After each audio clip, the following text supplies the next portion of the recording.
Hello, my name is Matt.Heys. I'm the Business Intelligence and Data Science Manager at University Hospitals of Morecambe Bay. In this video I'm going to talk about our community data warehouse and how we're using shared data to create advanced analytics. The target audience for this presentation are those who work in the NHS or health and social care sector, and those who have an interest in data sharing and advanced analytics. However, if you don't fall into either of these categories, don't worry, I've tried to make it accessible for everyone. So let's jump straight in. First of all, let's talk about why we need to share data. At University Hospitals of Morecambe Bay, or UHMB, we provide secondary care and community services including outpatient appointments, inpatient spells, theatre operations and emergency care for patients in our local area and beyond. We pull information out of various clinical systems and use this to provide analytics to our operational teams on different aspects of our acute and community care. This ranges from reports looking at what the demand for our services have been over the last 12 months to live flow analytics such as our Analytical Command Centre. We're doing some amazing things at UHMB, although I am a little biased. However, we're not alone in providing high quality intelligence to the NHS. Each organisation within the NHS is doing the same thing. GP practices and clinical commissioning groups have their own data warehouses and analytics, as do acute trusts, mental health trusts, ambulance services, wellbeing and community services, and also social care. The problem is that we're doing all this in silos. When we work in our organisational silos, we only see part of a patient's full healthcare picture. As a patient, I don't see the NHS as multiple providers and commissioners. I see it as one organisation, and it seems strange to me personally that my data is kept siloed up. As an example, a patient may attend a GP appointment, who in turn refers them to a wellbeing service. The patient's condition may deteriorate and result in an ambulance taking them to an emergency department. This may be followed up by a preoperative assessment in outpatients, followed by an operation and a stay in hospital. They may be discharged into the care of community services and further on down the line require the support of mental health services and social care. If we carry on as we are doing, working in silos, we'll only have access to the information about part of this pathway. If we take an integrated approach, as we are doing with the Community Data Warehouse, we can bring information together from across the whole pathway and provide better joined up care for patients. In Bay Health and Care Partners, healthcare organisations are working together to deliver better care in a more efficient way. To support this and solve the problems of segmented data, we've developed a solution called the Community Data Warehouse. This allows us to share information across organisations and as an outcome provide better patient care, more efficient services and a future-ready NHS. Now I'm going to talk about how our Community Data Warehouse works in allowing us to safely share data across organisations. So the Community Data Warehouse is essentially just a big database in which we pull together pseudo-anonymous extracts from different systems across the health and social care system. I'll come back to the pseudo-anonymisation in a moment. We receive a daily extract from our GP practices around Morecambe Bay, as well as daily extracts from our acute systems at the hospital. We're currently working with our mental health colleagues to agree the sharing agreements for mental health data, and also with our county councils to agree sharing agreements for social care data. Community services data is flowing in daily, and we're also looking to bring in ambulance data. Basically, if an organisation is involved in supporting our patients, we're looking to pull that data into the warehouse. We join all this information up centrally in the Community Data Warehouse, and using various visualization and data science tool sets, we're providing new integrated intelligence to our frontline staff and operational managers. Privacy is obviously a very important concern, and in the NHS we have a high standard of information governance to make sure we look after personal data. With the Community Data Warehouse, we manage this through the Information Sharing Gateway. The Gateway is a web portal that was developed by a subgroup of organisations in the Lancashire and Cumbria Information Governance Group. It allows us to manage the data sharing agreements we have in place with each organisation, perform risk assessments and identify mitigating actions which can help manage the likelihood and impact of risks, and electronically record which organisations have signed up to share their data.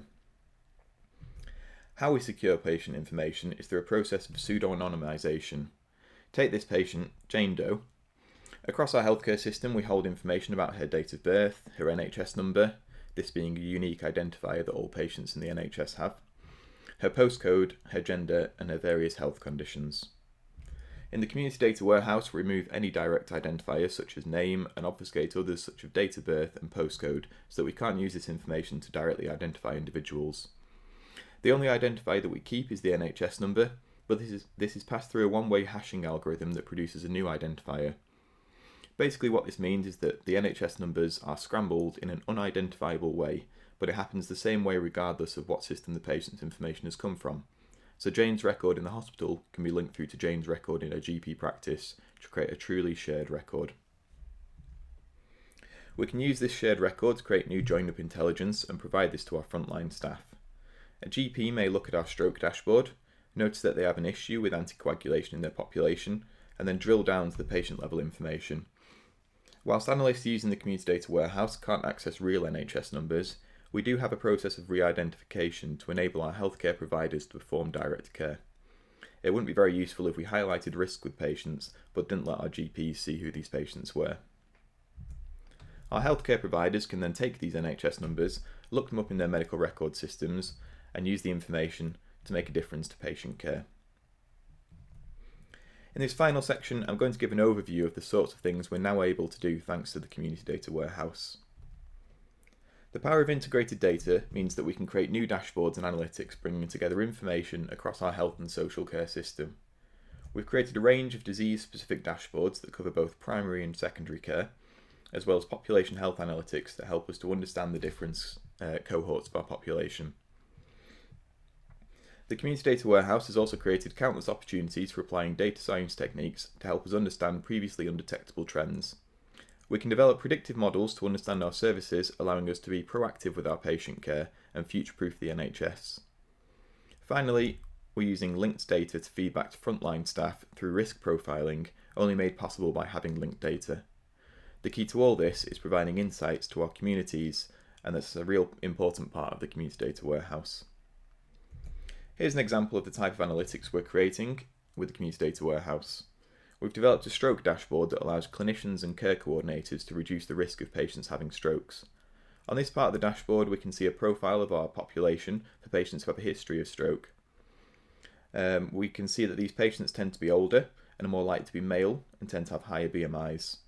This sort of information empowers our clinicians to provide personalised and the most appropriate care for their patients. Another example would be the analytics we've created about mental health, particularly here about depression. From this we can see where the hotspots are for patients with depression, what effects factors such as BMI, age and deprivation have on likelihood for a patient to be depressed. We can see that female patients are much more likely to be diagnosed with depression, but it's hard to tell whether this is due to an actual difference in mental health rates between men and women, or whether it's just because guys are bad at talking about their mental health. One of the interesting insights that this dashboard shows us, thanks to our integrated dataset, is that patients who have just one emergency department attendance in the last 12 months, or who are currently on a waiting list at the hospital, are more likely to be diagnosed with depression. This is still ongoing work, however the aim is to identify patients who are at the highest risk and make sure they're offered the right level of support. Having integrated data allows us to answer questions we wouldn't be able to answer in individual organisations. For example, we're currently looking into answering the following questions. Can we identify patients who may have undiagnosed mental health conditions? Can we identify patients at risk of mental health exacerbation, for example, crisis resulting in emergency department attendance, self-harm or potentially attempted suicide? It's so incredibly exciting that we have the data that enables us to do this. If we can identify who is at risk, we can hopefully prevent these exacerbations. Can we predict when a patient is unlikely to attend an appointment? We may be able to change the way that we offer appointments to different groups of patients, or how we communicate with patients. Finally, can we identify patients who are at rising risk of conditions deteriorating, for example, pre-diabetic to diabetic patients? When paired with the appropriate information governance, the benefits of sharing data are countless and create amazing opportunities for us to drive the NHS and patient care forwards. We're really excited about the Community Data Warehouse, and hopefully this is a model that can be picked up and applied around the country. Thanks for listening to me wax lyrical about our work, and if you have any questions, comments, or are looking to collaborate, please get in touch.